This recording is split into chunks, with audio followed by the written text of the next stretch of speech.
ہماری اپنے قوانین ہیں، ہماری اپنی تہذیب ہے، ہمارا دستور 1400 برس پہلے سے طے ہے۔ تو اب جو ہم نے نہیں کیا، وہ جو میں نے آیت آپ کو سنائی تھی، لئن شکرتم لازیدنکم، اگر تم شکر کرو گے، حق ادا کرو گے، اپنا وعدہ پورا کرو گے تو میں دوں گا اور دوں گا اور دوں گا۔ وَلَئِن كَفَرْتُمْ، یہاں کفران نعمت کے معنی میں ہے، کفر جو ہے انکار کے معنی میں نہیں، کفران نعمت۔ وَلَئِن كَفَرْتُمْ إِنَّ عَذَابِي لَشَدِيدٌ، تو میرا عذاب بھی بہت شدید ہوگا۔ یہ عذاب دو شکلوں میں ملا ہے، یہ ہمارا حال ہے۔ جیسا کہ میں نے عرض کیا موقع پر، بنی اسرائیل پر دو قسم کے عذاب آئے، ایک عمومی عذاب، ضربت علیہم الذلۃ والمسکنہ، ان پر ذلت، کمزوری، کم ہمتی تھوپ دی گئی، اور ایک عذاب آئے کہ ان کی حکومتیں برباد ہوئی، ان کے قتل عام ہوئے، میسیکرز ہوئے، انہیں ان کے گھروں سے نکالا گیا۔ ہمارے ہاں بھی ایک عمومی عذاب ہے اور ایک خصوصی۔ عمومی عذاب کیا ہے؟ یہ بہت اہم نقطہ ہے۔ یہ سورہ انفال جو ہے، سورہ توبہ کی آیت نمبر 75، 76، 77، یہاں منافقین کے ایک خاص طبقے کا ذکر ہو رہا ہے۔ وَمِنْهُمْ مَنْ عَاهَدَ اللَّهُ، ان منافقین میں سے کچھ وہ لوگ بھی ہیں جنہوں نے اللہ سے عہد کیا تھا۔ کیا عہد کیا تھا؟ لَئِنْ آتَانَا مِنْ فَضْلِهِ، اگر اللہ ہمیں اپنے فضل سے نواز دے گا، ہمیں غنی کر دے گا، دولت مند کر دے گا، لَنَصَّدَّقَنَّ وَلَنَكُونَنَّ مِنَ الصَّالِحِينَ، خوب صدقہ خیرات کریں گے اور نیک ہو جائیں گے۔ اگلی آیت، فَلَمَّا آتَاهُم مِّن فَضْلِهِ، جب اللہ نے انہیں اپنے فضل سے نواز دیا، بخلوا بِهِ، اب بخل سے کام لیا، وَتَوَلَّوْا وَهُمْ مُعْرِضُونَ، پیٹھ موڑ لی، بھول گئے ہمارے سے جو وعدہ کیا، وعدہ خلافی کی، وعدہ خلافی۔ اب تیسری آیت، فَآقَبَهُمْ نِفَاقًا فِي قُلُوبِهِمْ، اللہ نے ان کے دلوں میں نفاق کا روگ پیدا کر دیا۔ یہ منافقت جو ہے اس وقت ہم پاکستانی مسلمانوں پر اللہ کا سب سے بڑا عذاب ہے، کیا اور یہ ہم اس منزل سے گزر رہے ہیں؟ گزر رہے ہیں، بلکہ یہ سمجھ لیجئے میرے نزدیک دنیا کی سب سے بڑی منافق قوم آج مسلمانوں نے پاکستان ہے۔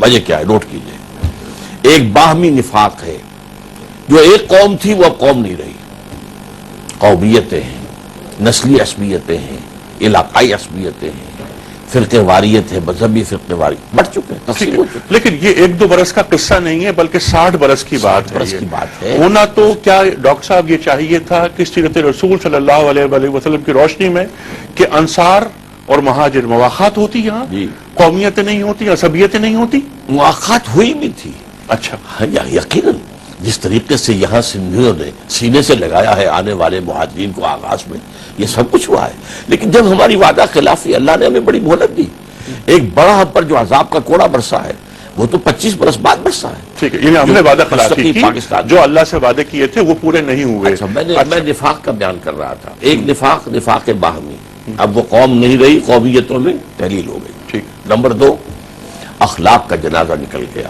حضور نے فرمایا منافق کی 3 نشانیاں ہیں، جب بولے جھوٹ بولے، جب وعدہ کرے خلاف ورزی کرے، جب کہیں امین بنا دیے جائے خیانت کرے۔ آپ یہ یارڈ سٹک لے کر پاکستانی معاشرے کو ناپ لیں، الا ماشاءاللہ، الا ماشاءاللہ، جو جتنا بڑا ہے اتنا ہی بڑا جھوٹا ہے، جو جتنا بڑا ہے اتنا ہی بڑا وعدہ خلاف ہے، جو جتنا بڑا ہے اتنا ہی بڑا خائن ہے اور قبول کرنے والا ہے، یہاں تو بلینز کے قبول ہوتے ہیں۔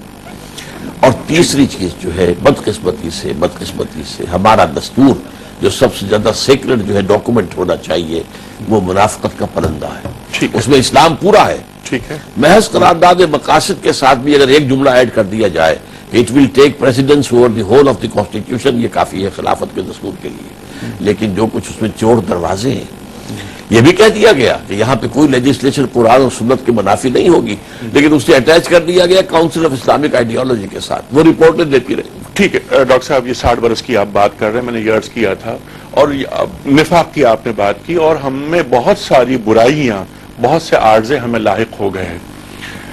کیوں ہوا اس پر ہم نہیں بات کرتے؟ اللہ کی سزا، اللہ کی سزا۔ اچھا، کئی ذمہ داریاں، کئی فرائض ہم پر تھے، ہم نے وہ ادا نہیں کیے۔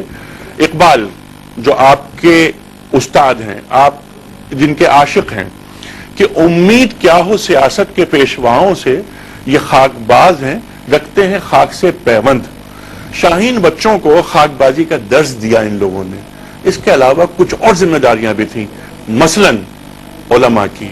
اس مقام تک پہنچانے میں ڈاکٹر صاحب آپ کا کتنا ہاتھ ہے؟ یعنی آپ سے مراد صرف آپ نہیں؟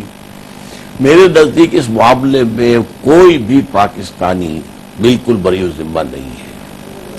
ہم نے عوام پاکستانیوں نے بھی یہاں آ کر دنیا بنانے کی کوشش کی ہے، دین کی طرف اپنا رخ نہیں موڑا.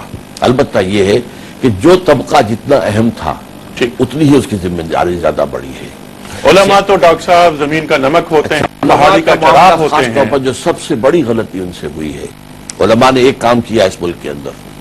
جب دستور سازی کے لیے مطالبہ کیا گیا کہ اصول طے کیے جائیں اور قرارداد مقاصد پاس کی جائے، تمام علماء یکجا تھے. ٹھیک ہے، یہ بات 49 کی کر رہے ہیں آپ. ہاں، لیکن اس کے بعد 50 میں بھی جی جب یہ کہا گیا کس کا اسلام نافذ کرو گے، دیوبندی کا، بریلوی کا، شیعہ کا، سنی کا، اہل حدیث کا، کس کا کرو گے؟ تو تمام مکاتب فکر کی ٹاپ کی قیادت 31 علماء کراچی میں جمع ہوئے ہیں، شیعہ، سنی، بریلوی، دیوبندی، اہل حدیث، جماعت اسلامی، ٹاپ کی قیادت. 22 اصول انہوں نے متفق علیہ دے دیے کہ اس کے اوپر دستور بناؤ، ہمارا اتفاق ہے. لیکن اس کے باوجود یہ 31 علماء اور آج 31,000 علماء پاکستان میں ہیں، امت مسلمہ کو جو صرف پاکستان کی باؤنڈریز کی ہم بات کرتے ہیں ایک نہیں کر سکے. ہاں، اب اس کے بعد اصل میں 2 فیکٹرز ہیں جن کا میں یہاں ذکر کروں. ایک غلطی علماء سے ہوئی ہے اور بہت بڑی ہمالائن مسٹیک.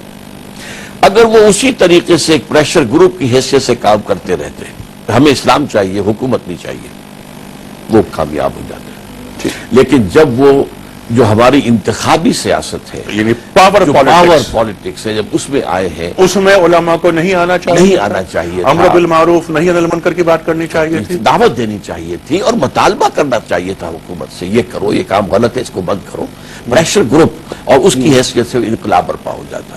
ایک تو یہاں ہوا. ٹھیک ہے، ایک باہر کا فیکٹر ہے، وہ بھی نوٹ کر. اچھا، جو باہر کا فیکٹر ہے ڈاکٹر صاحب، جو باہر کا فیکٹر ہے اس پر ہم یہ بات کریں گے. اس وقت ہمیں جانا ایک بریک کی جانب اور پھر یہی بات کریں گے کہ اجتماعی توبہ کیا ہمارے دل و دل دور کر سکتی ہے. اس وقت ایک بریک لے رہے ہیں.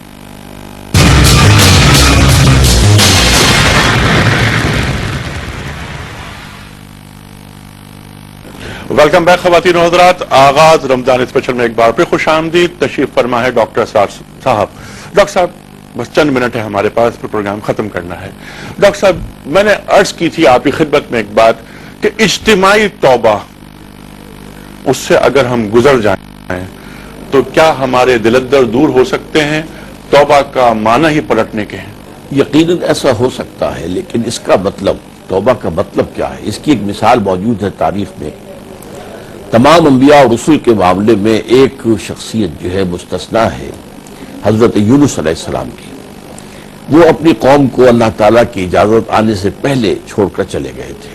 اس پر ان کو پکڑ ہوئی ہے، آپ کو معلوم ہے سارا معاملہ. لیکن پھر قوم ایمان لے آئی.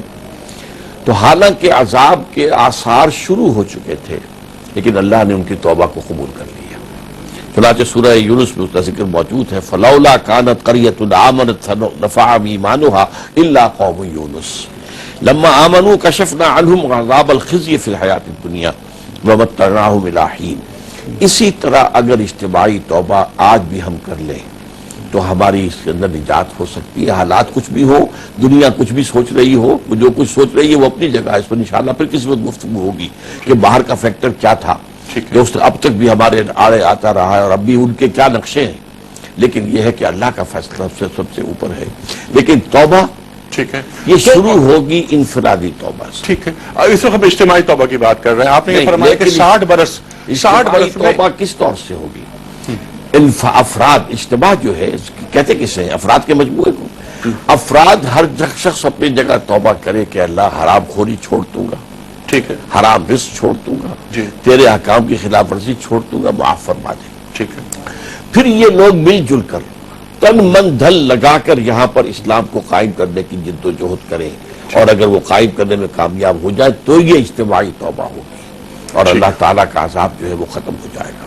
ٹھیک ہے. ورنہ ہم پر ایک کوڑا 1971 میں پڑ چکا ہے، اور جو حالات اس وقت دنیا کے ہیں اور ہمارے ارد گرد کے ہیں، اندازہ یہ ہوتا ہے کہ شاید دوسرا بڑا کوڑا بھی تیار ہو چکا ہے. جیسے بنی اسرائیل کے بعد نبیوں کی یہ بات آئی تھی کہ انہوں نے یہودیوں سے کہا تھا کہ درخت کی جڑوں پر کلہاڑا رکھا جا چکا ہے، اب بھی ہوش میں آ جاؤ. تو واقعہ یہ ہے کہ پاکستان کا معاملہ جو ہے، تیری بربادیوں کے مشورے ہیں آسمانوں میں، لیکن اب بھی اگر، اور آج کی رات اس اعتبار سے بہت اہم ہے